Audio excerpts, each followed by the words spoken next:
Hello hi नमस्ते साथीहरू। आज चाहिँ म बेलेपुर बजारमा आफ्नै थुलुङ कृषि फार्मको माछा बेच्दैछु। यो चाहिँ जिउँदै छ है माछाहरू। ल हेर्नुहोस् है त जिउँदो माछाहरू छ। ल शनिबारको दिन ल हामी माछा बेच्दैछौँ।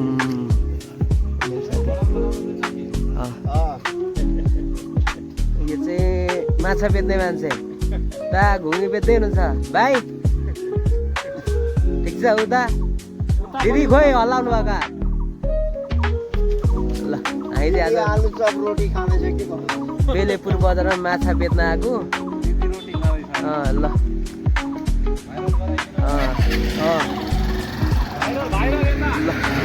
यो चाहिँ म,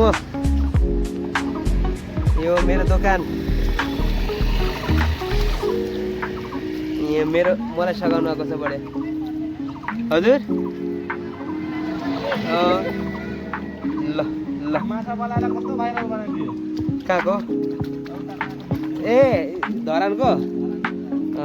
कस्तो भाइरल? रमा घुङ्गी पाइन्छ चुम्मा चुम्मा चुम्मा। ल छिटो आउनु है, हामी ग्राहक पर्खिरहेको छु हजुर। घुइँको भाउ 100 रुपैयाँ किलो छ है। ल यहाँ 100 रुपियाँ केजी। अफरमा यो चाहिँ मेरो दोकान माछा